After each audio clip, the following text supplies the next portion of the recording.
Bonjour à tous et bienvenue dans cette nouvelle vidéo. Aujourd'hui ça va être une vidéo un petit peu spéciale et différente de celle que vous avez pu voir jusqu'à présent. En effet, aujourd'hui j'ai décidé de tenter le concept de répondre aux questions de mes viewers sur Twitch. Et donc, ils m'ont posé des questions en rapport avec l'histoire, auxquelles j'ai essayé de répondre le plus sincèrement possible, le plus rapidement possible, sans aller trop voir dans mes bouquins. Il se peut donc que pour vous, mes réponses semblent brouillonnes ou un peu décousues, mais en fait c'est juste parce que je suis en train de réfléchir sur le moment même pour répondre quelque chose et surtout pour ne pas dire d'âneries.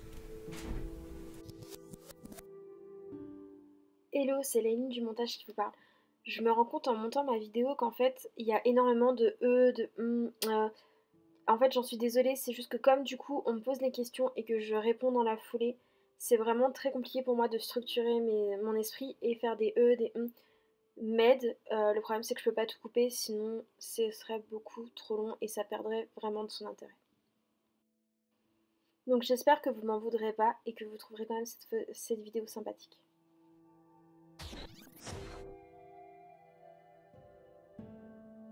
De ce que je me souviens, il n'y a pas eu des masses de reines pharaons et même si les choses l'interdisaient pas, c'était plus souvent les hommes qui me régnaient et il me semble en réalité que Cléopâtre est une des rares à avoir régné en tant que pharaon, mais peut-être que je me trompe. Mais là de tête, il me semble que c'est une des rares, voire la seule. De mes souvenirs, Néfertiti a pas régné, c'est plutôt la femme d'un roi, d'un pharaon qu'une pharaone. Parce que c'est la femme d'Akhenaton. Je crois que toujours pas. Après en soi, il y a des preuves. Les Vikings ont mis le pied sur l'Amérique. Est-ce qu'on peut dire qu'ils ont découvert le continent américain? Je sais pas. D'une certaine façon, oui. Est-ce qu'ils en avaient conscience? Je ne suis pas sûre. Mais effectivement, ils ont rencontré les autochtones avant tout le monde. Par rapport à Christophe Colomb, oui, il pensait arriver en Inde, mais très rapidement, il comprend qu'il n'est pas confronté au peuple indien tel quel. Et ce qui change, c'est que, bêtement, on dit qu'en 1492, Christophe Colomb a découvert l'Amérique, mais le premier à mettre le pied sur le continent américain, c'est Amerigo Vespucci. Et c'est d'ailleurs pour ça qu'on appelle ça l'Amérique, puisque c'est vraiment Amerigo Vespucci qui va prendre conscience qu'un nouveau continent, enfin que le nouveau monde est en fait un nouveau continent. Et que c'est un continent bien différent de l'Asie. Alors oui et non. Parce qu'en fait, la notion qui est prise en compte pour dire avoir découvert, c'est on attend de savoir si on avait conscience de ce qu'on avait découvert. Or, on n'est pas, vu qu'il n'y a pas de texte, on n'est pas certain que les Vikings avaient conscience de ce qu'ils avaient découvert. Et je mets le pied sur un sujet épineux. Et c'est aussi parce que du coup, même si on a retrouvé des traces d'éléments vikings, on n'a pas la certitude qu'ils ont réellement posé le pied sur le continent américain, parce que on peut aussi supposer que c'est juste qu'ils ont à un moment ou à un autre rencontré ces peuples-là et que c'est ces peuples-là qui ont ramené les éléments vikings.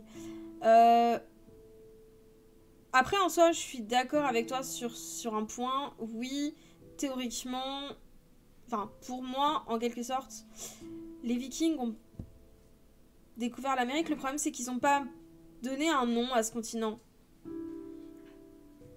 Et que ils n'ont pas acté quelque part qu'ils avaient découvert un nouveau continent. Ils sont pas allés assez loin pour se rendre compte que c'était quelque chose d'aussi grand que l'Europe. Et on peut pas supposer qu'ils n'ont pas juste pensé qu'ils avaient découvert de nouvelles îles. Après, si tu veux, on pourra en débattre plus longtemps quand j'aurai refait plus de recherches et que j'aurai pas, je te répondrai pas en quelques minutes avec juste mon point de vue et mes restes de souvenirs de cours sur les Vikings qui datent d'il y a un moment maintenant. Ouais, mais va y avoir plein de recherches, plein de trucs. En fait, faut qu'on en ait la certitude. Le problème, ce que je te dis, c'est que moi, au moment où j'ai arrêté de m'intéresser à cette question-là, on n'avait pas la certitude pleine et entière que les Vikings avaient bien posé le pied sur le continent américain. Il y a des vestiges, oui, mais on peut pas être certain que c'est les Vikings qui les ont posés là et que c'est pas juste parce qu'à un moment ou un autre, par exemple, juste sur le Groenland, ils ont eu des échanges avec ils peuvent avoir eu des échanges sur le Groenland avec les peuples, le peuple canadien, enfin, le peuple les autochtones qui peuplaient le Canada, et du coup, que c'est pas ces personnes-là qui ont ramené, en fait, le fruit de leurs échanges, en fait. Comme tu le dis, c'est apparemment, et on a... Enfin, moi, là, je te réponds par rapport à ce que je sais. J'ai pas fait de recherche plus ample mesure là-dessus, parce que c'est pas ce qui m'intéresse. C'est pas le truc sur lequel je me base en ce moment. Je fais pas spécialement de recherche sur tout ce qui est découverte sur le monde viking, sur le monde scandinave. Parce que pour le moment, je suis plutôt penchée retourner dans mes bouquins sur l'époque moderne et la mythologie grecque, etc. Mais du coup, je chercherai ce qui a été dit. Et le problème, c'est que même s'ils ont trouvé des traces, ça va mettre un moment à ce qu'on confirme que ce village était bien un village viking, en fait. Je te donne l'exemple pour te dire à quel point c'est long et fastidieux. Encore aujourd'hui, les historiens ne sont pas d'accord sur l'emplacement d'Alésia. Alésia, il s'est placé en Bourgogne, mais il y en a certains qui disent qu'Alésia serait plutôt dans le Jura. Et aujourd'hui, les historiens sont pas d'accord, et je pense que ça va être encore des années à ce qu'on ait la preuve pleine et entière, et à ce qu'on acte le fait qu'en fait, on s'est trompé, et qu'Alésia est au bon endroit. C'est pareil, oui, pour la ville de Troie, celle du mythe. Ils n'arrivent pas à se mettre d'accord sur l'emplacement. Il y a un espèce de consensus sur le fait que c'est bien sur le territoire de l'actuelle Turquie. Mais à quel endroit? Et il n'est pas dit qu'au final, ce qu'on a pensé être des vestiges de la Troie du mythe soit vraiment les vestiges de la Troie du mythe. Alors, non, ta question est pas chelou. En fait, oui et non. Au sens où le fait qu'aujourd'hui, notre civilisation monothéiste, en fait, est plus ou moins une conséquence des religions polythéistes. En fait, ce qu'il faut savoir, c'est que on s'est aperçu avec le temps que beaucoup de religions polythéistes ont eu tendance, à force de se confronter les unes aux autres, à ce que leurs dieux s'englobent les uns dans les autres, jusqu'à même, pour certains, se confondre et presque à devenir le dieu principal, voire petit à petit, on tend à une réduction du nombre de dieux et de déesses en attribuant à certains dieux de plus en plus de choses. Ça a toujours été dans tous les cas des sociétés très patriarcales.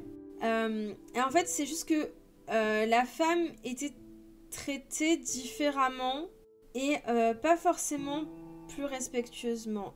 C'est à répondre comme ça sans plus de préparation, c'est un peu compliqué. Certes, on considérait mieux la femme, mais elle était quand même toujours considérée comme étant inférieure à l'homme. Et il faut savoir qu'une femme était, même encore récemment en France, presque une éternelle mineure. En fait, une femme dans les religions polythéistes... déjà, tu considères pas une femme de la même manière si elle est issue du monde citoyen, on va dire, ou si elle est d'une condition plus basse, on va dire. En fait, je sais pas comment expliquer les choses sans avoir peur de me faire strike. Je vais te prendre l'exemple de la société romaine parce que je pense que c'est le plus parlant et que c'est une société polythéiste et que c'est l'exemple qui me vient en tête là actuellement. Mais c'était un peu pareil aussi en Grèce. En gros, si tu es femme ou fille de citoyen, tu seras plus respectée que si tu n'es pas femme ou fille de citoyen. Dans tous les cas, même si elles ont plus de respect, c'est-à-dire qu'on les traite un peu mieux, elles ont quand même difficilement leur mot à dire, au sens où, certes, il y avait des femmes de pouvoir, comme il y en a toujours enfin pas des femmes de pouvoir, mais bah si, des femmes de pouvoir, comme il y en a toujours eu et comme il y en a encore même dans notre société, dans la société française, mais elles sont toujours, on va dire, un peu amoindries, c'est-à-dire qu'elles passeront toujours au second plan par rapport à l'homme. Et que théoriquement, même si elles ont plus ou moins une place dans la vie politique, tu vas rarement voir une femme au Sénat ou dans la sphère politique en fait. Ça va être elles vont être plus en retrait en fait. C'est toujours les hommes qui font la politique et pas les femmes.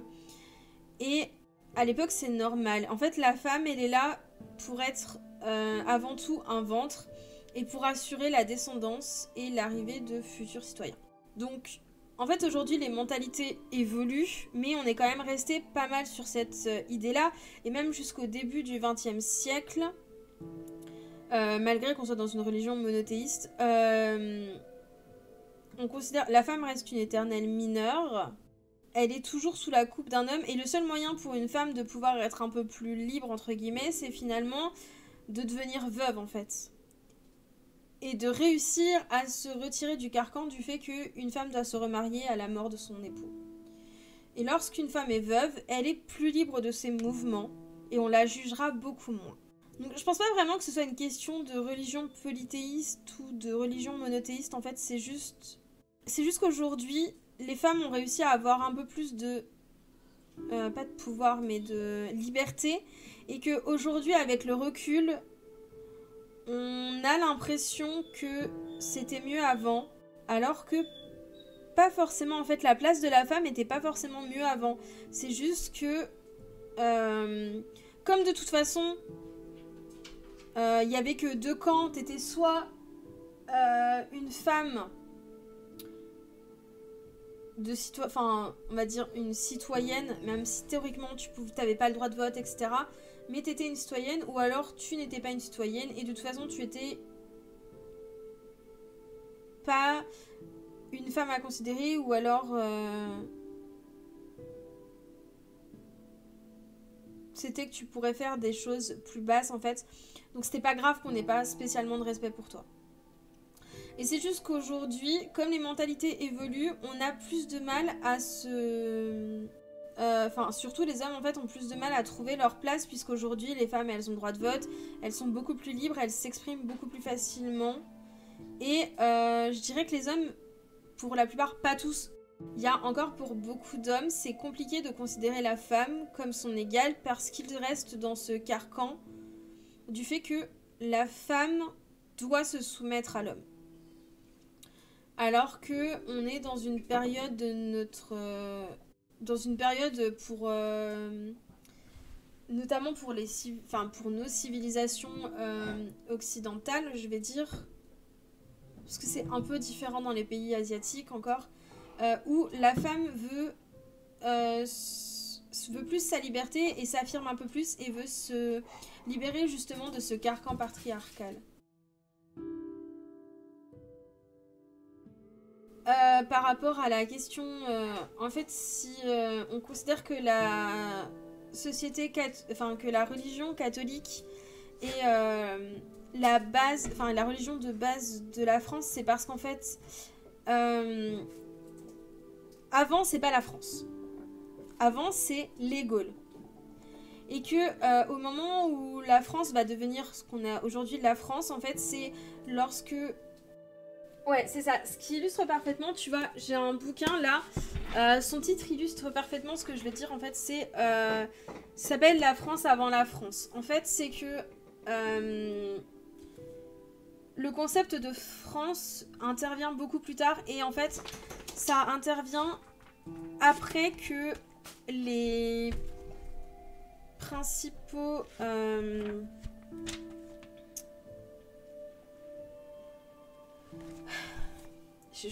c'est un carnage en fait, je suis désolée. J'ai l'impression d'être une idiote qui sait pas parler. En gros, c'est parce que la France se dessine petit à petit à partir du 5e siècle et après que... En fait, j'ai envie de dire Clovis, mais j'ai peur que ce soit une connerie. Attends, je reprends mon explication, si ça va. En fait, la France, elle se construit par rapport au royaume des Francs sur une Gaule, en fait, sur la Gaule. Et le problème, c'est que la Gaule, c'est plutôt les Gaules, en fait, ça reste, même s'il y a une certaine unité qui se forme avec lorsqu'il y a la conquête romaine, en fait, la France telle qu'on la connaît aujourd'hui, ou presque, va se former en fait qu'à partir du moment où les dirigeants vont s'être convertis au catholicisme et vont en fait il y a un espèce de changement quand ils se convertissent au catholicisme qui fait que ça permet, ça favorise entre guillemets la mise en place du royaume, et c'est pour ça qu'on considère que la religion catholique est au centre, enfin est la religion de base de la France, parce que sur la France en tant que telle, elle ne commence à exister qu'après la conversion au catholicisme des... Le nom qui me vient c'est Clovis, mais oui, c'est Clovis qui est le premier roi des Francs et qui va se convertir au catholicisme en 498 ou 499 du coup. C'est ça en fait que... c'est cette date là en fait où Clovis va se faire baptiser, et c'est après ça qu'il va petit à petit continuer sa conquête des différents territoires, et que c'est... et que ses successeurs vont continuer. Et donc en fait c'est le royaume de France tel qu'on le connaît aujourd'hui, enfin le royaume de France, puis la France telle qu'on la connaît aujourd'hui va se bâtir à partir de ça, et c'est pour ça qu'on considère que c'est la religion catholique qui est au cœur de... qui est la religion de base en fait, et non pas le païanisme. Est-ce que j'ai répondu à ta question, Cortux, ou pas?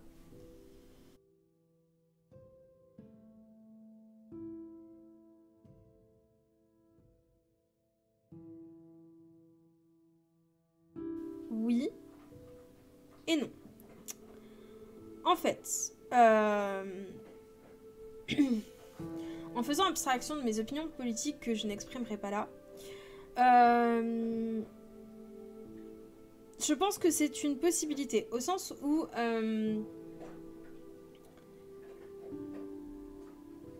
je sais pas si vous connaissez, en fait, un peu les philosophes grecs.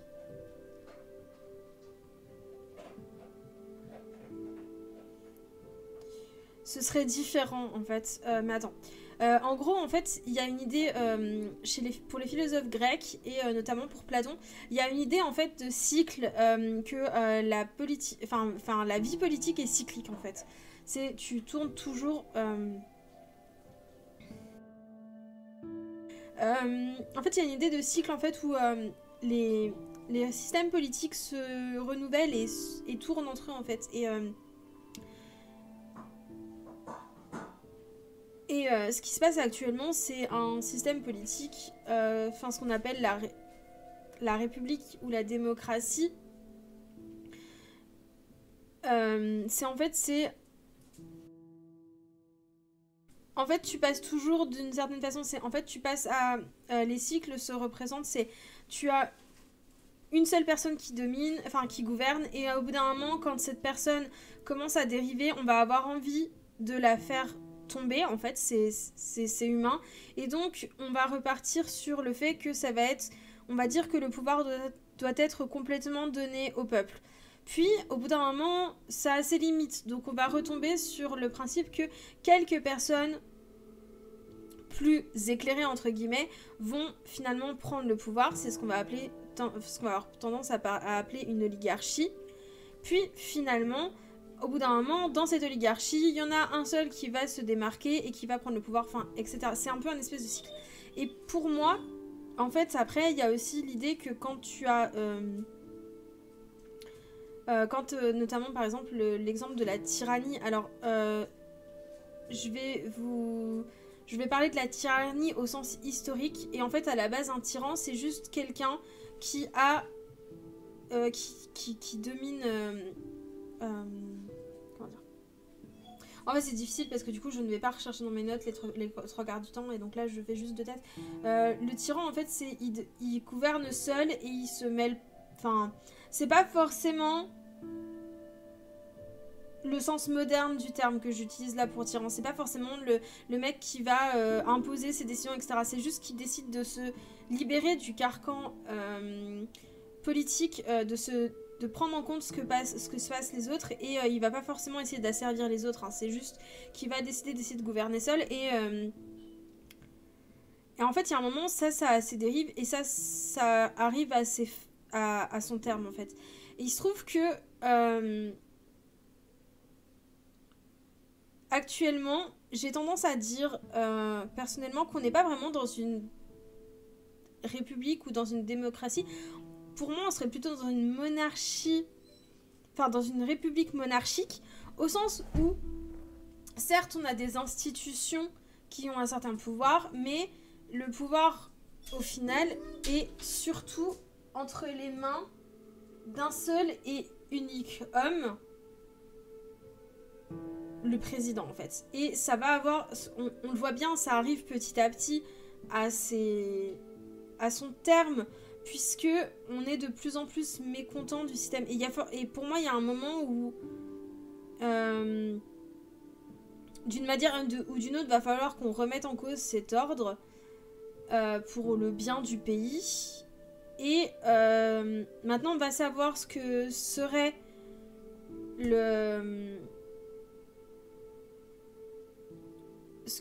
le régime politique. Je peux pas te le dire parce que ça dépendrait de plein de choses. Ce serait une nouvelle révolution. Et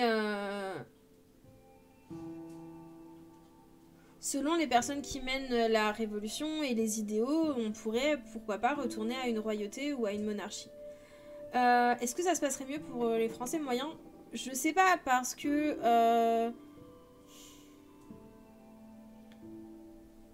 si on en est arrivé là, c'est parce que les dérives de la monarchie faisaient qu'il y avait trop de privilèges, etc. Et que le peuple de France s'est senti à la fin, il y avait beaucoup de problèmes par rapport aux taxes, aux privilèges, etc. Mais d'un autre côté, aujourd'hui encore, au final, la révolution était censée réduire les inégalités, et au final, est-ce que ça a vraiment marché?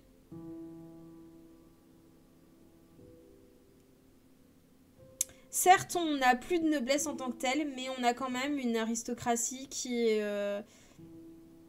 domine notre pays. On en revient au même, en fait. L'abolition des privilèges était censée apporter plus d'égalité, mais il y a toujours ceux qui ont de l'argent et ceux qui n'en ont pas. Et on est toujours dominé par ceux qui ont de l'argent.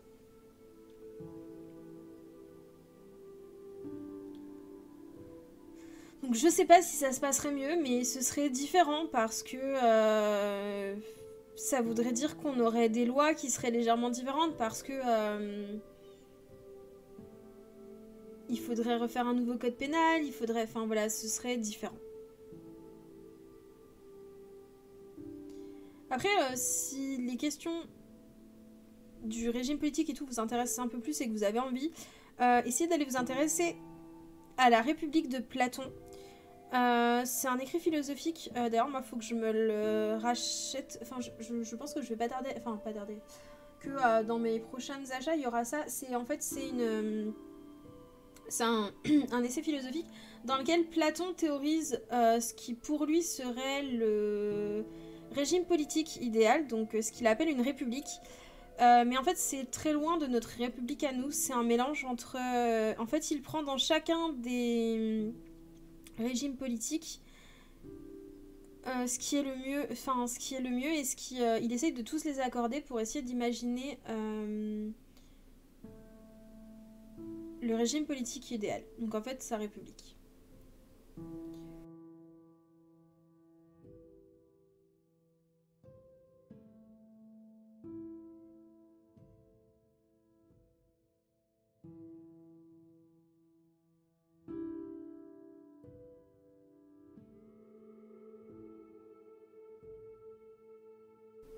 Je t'avoue que tu me poses une colle parce que en vrai, Rasputin n'est pas... Enfin, la question de tsariste, c'est un peu compliqué.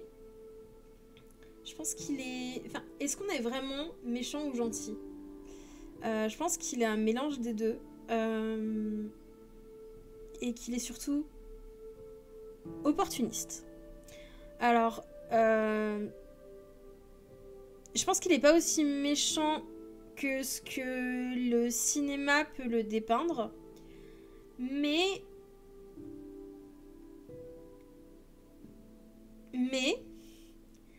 il a aussi des côtés sombres, en fait. En fait, il a des travers et il y a des choses qu'il a fait qui ne sont pas... Enfin, qui font qu'on le dépeint comme méchant, qu'on le dépeint comme méchant, notamment par exemple lorsqu'il décide de... En fait, il y a des choses qu'il a faites qui sont pas ouf. Mais en même temps, il a apporté des choses... Enfin, il a fait des choses plutôt cool... Enfin, plutôt cool, façon de parler. Mais en fait, là où il est dépeint comme méchant, c'est parce que du coup, il a un peu agi en qualité de gourou, notamment pour le tsar Nicolas II, parce qu'il a essayé, parce qu'il arrivait à sauver son fils. Mais du coup, c'est ça qui fait qu'on le dépeint comme méchant, alors qu'en réalité, peut-être que c'est juste un opportuniste, en fait. Et puis avec son look, c'est tellement plus facile de le voir comme un grand méchant qui vient et qui veut en fait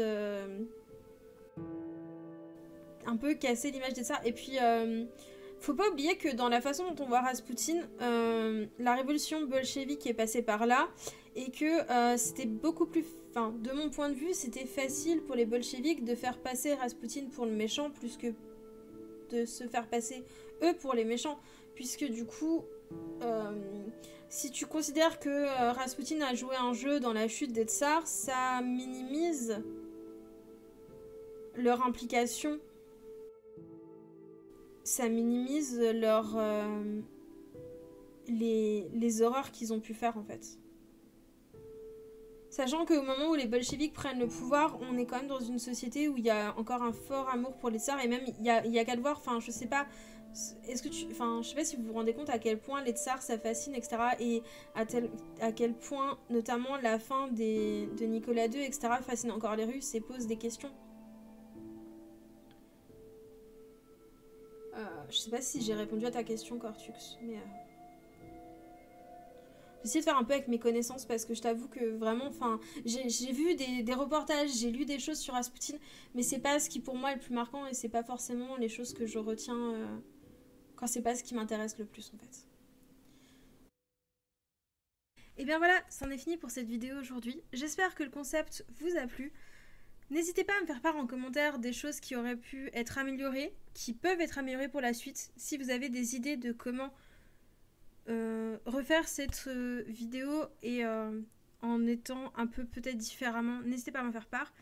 Comme d'habitude, si mon travail vous plaît et que vous voulez me soutenir, n'hésitez pas à me lâcher un petit like, à vous abonner et à activer la cloche de notification pour ne rater aucune de mes prochaines vidéos. Je vous dis à très bientôt. Ciao ciao.